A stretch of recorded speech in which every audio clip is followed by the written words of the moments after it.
श्रीमद् भगवत गीता यथारूप हिंदी में अध्याय 2 गीता का सार। श्लोक 58। जिस प्रकार कछुआ अपने अंगों को संकुचित करके खोल के भीतर कर लेता है, उसी तरह जो मनुष्य अपनी इंद्रियों को इंद्रिय विषयों से खींच लेता है, वह पूर्ण चेतना में दृढ़ता पूर्वक स्थिर होता है। तात्पर्य: किसी योगी, भक्त या आत्मसिद्ध व्यक्ति की कसौटी यह है कि वह अपनी योजना के अनुसार इंद्रियों को वश में कर सके, किंतु अधिकांश व्यक्ति अपनी इंद्रियों के दास बने रहते हैं और इंद्रियों के ही कहने पर चलते हैं। यह है उत्तर इस प्रश्न का कि योगी किस प्रकार स्थित होता है। इंद्रियों की तुलना विषैले सर्पों से की गई है। वे अत्यंत स्वतंत्रता पूर्वक तथा बिना किसी नियंत्रण के कर्म करना चाहती हैं। योगी या भक्त को इन सर्पों को वश में करने के लिए एक सपेरे की भांति अत्यंत प्रबल होना चाहिए। वह कभी भी कार्य करने की छूट नहीं देता।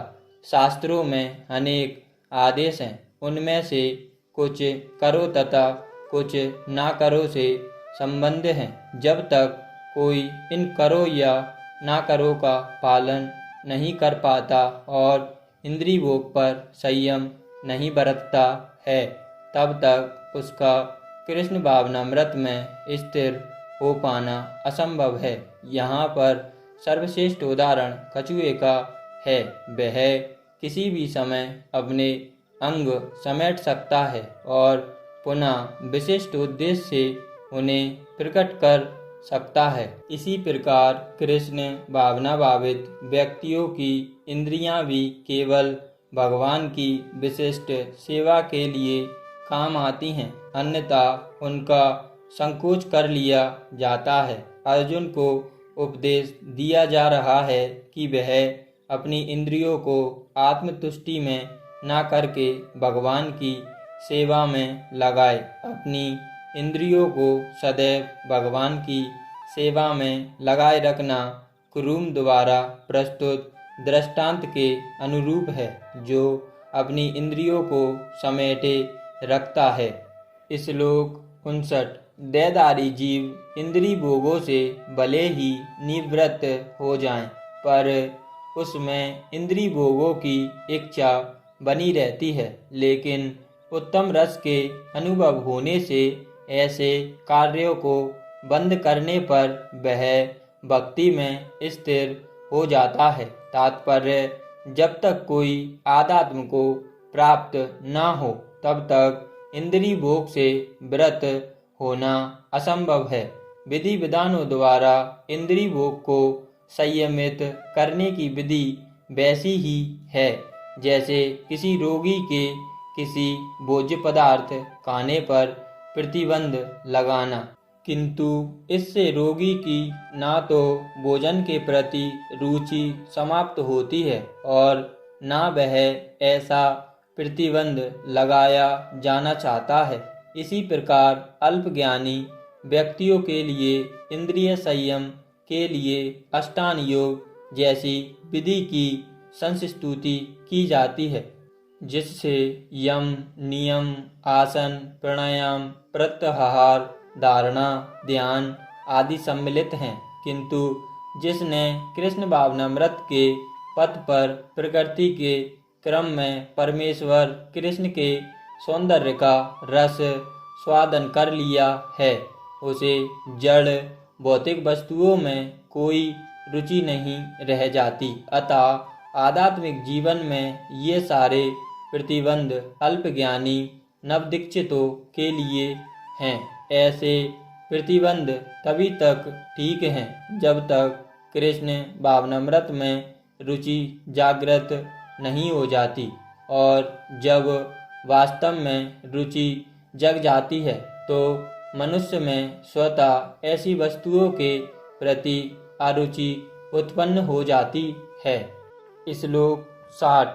ए अर्जुन, इंद्रियां इतनी प्रबल तथा वेगवान हैं कि वे उस विवेकी पुरुष के मन को भी बलपूर्वक हर लेती हैं जो उन्हें वश में करने का प्रयत्न करता है। तात्पर्य, अनेक विद्वान ऋषि, दार्शनिक तथा आध्यात्मवादी इंद्रियों को वश में करने का प्रयत्न करते हैं, किंतु उनमें से बड़ा भी कभी कभी विचलित मन के कारण इंद्रिय भोग का लक्ष्य बन जाता है। यहाँ तक कि विश्वामित्र जैसे महर्षि तथा पूर्ण योगी को भी मेनका के साथ विषय भोग में प्रवृत्त होना पड़ा, यद्यपि वे इंद्रिय निग्रह के लिए कठिन तपस्या तथा योग कर रहे थे। विश्व इतिहास में इसी तरह के अनेक दृष्टांत हैं। अतः पूर्णतः कृष्ण भावना भावित हुए बिना मन तथा इंद्रियों को वश में कर सकना अत्यंत कठिन है। मन को कृष्ण में लगाए बिना मनुष्य ऐसे भौतिक कार्यों को बंद नहीं कर सकता। परम साधु तथा भक्त यमुना आचार्य ने एक व्यवहारिक उदाहरण प्रस्तुत किया है। वे कहते हैं, जब से मेरा मन भगवान कृष्ण के चरण अरविंदों की सेवा में लग गया है और जब से मैं नित्य नव दिव्य रस का अनुभव करता रहा हूँ, तब से स्त्री प्रसंग का विचार आते ही मेरा मन उधर से फिर जाता है और मैं ऐसे विचार पर तू करता हूँ। कृष्ण भावनामृत इतनी दिव्य सुंदर वस्तु है कि इसके प्रभाव से भौतिक भोग स्वतः नीरस हो जाता है। यह वैसा ही है जैसा कोई भूखा मनुष्य प्रचुर मात्रा में पुष्टिदायक भोजन करके अपनी भूख मिटा ले। महाराज अम्बरीश भी परम योगी दुर्वासा मुनि पर इसलिए विजय पा सके क्योंकि उनका मन निरंतर कृष्ण भावनामृत में लगा रहता था। श्लोक 63। क्रोध से पूर्ण मोह उत्पन्न होता है और मोह से स्मरणीय शक्ति का विभ्रम हो जाता है। जब स्मरणीय शक्ति भ्रमित हो जाती है तो बुद्धि नष्ट हो जाती है और बुद्धि नष्ट होने पर मनुष्य भवकूप में पुनः गिर जाता है। तात्पर्य, श्री रूप गोस्वामी ने हमें यह आदेश दिया है। कृष्ण भावना भावित के विकास से मनुष्य जान सकता है कि प्रत्येक वस्तु का उपयोग भगवान की सेवा के लिए किया जा सकता है। जो कृष्ण भावनामृत के ज्ञान से रहित है, वे कृत्रिम ढंग से भौतिक विषयों से बचने का प्रयास करते हैं। फलतः वे भवबंधन से मोक्ष की कामना करते हुए भी वैराग्य की चरम अवस्था को प्राप्त नहीं कर पाते। उनका तथाकथित वैराग्य फल्गु अर्थात गौण कहलाता है। इसके विपरीत कृष्ण भावना भावित व्यक्ति जानता है कि प्रत्येक वस्तु का उपयोग भगवान की सेवा में किस प्रकार किया जाए। फलतः वह भौतिक चेतना का शिकार नहीं होता।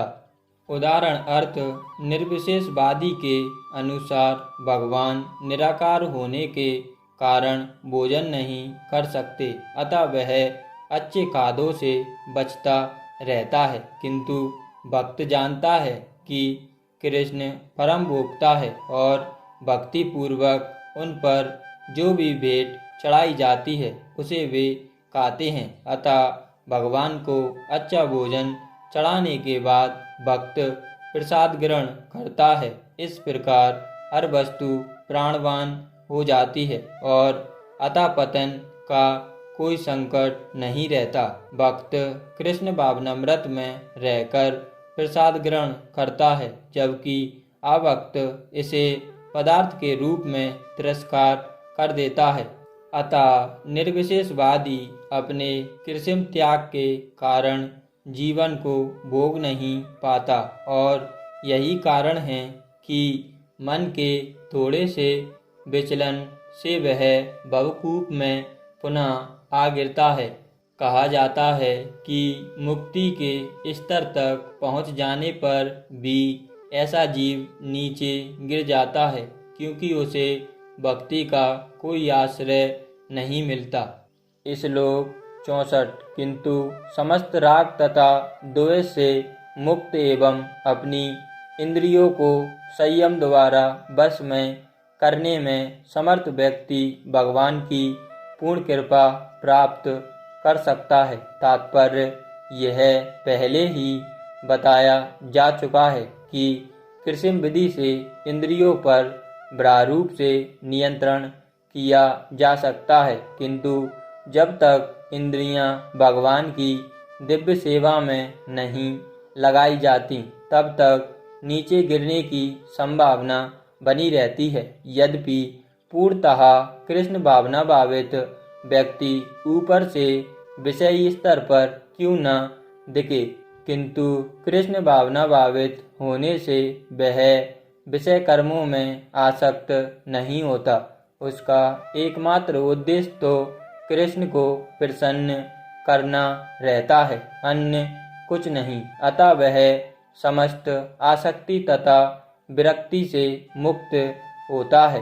कृष्ण की इच्छा होने पर भक्त सामान्यतया अवांछित कार्य भी कर सकता है, किंतु यदि कृष्ण की इच्छा नहीं है तो वह उस कार्य को भी नहीं करेगा जिसे वह सामान्य रूप से अपने लिए करता हो। अतः कर्म करना या ना करना उसके वश में रहता है, क्योंकि वह केवल कृष्ण के निर्देश के अनुसार ही कार्य करता है। यही चेतना भगवान की अहेतुकी कृपा है, जिसकी प्राप्ति भक्त को इंद्रियों में आसक्त होते हुए भी हो सकती है।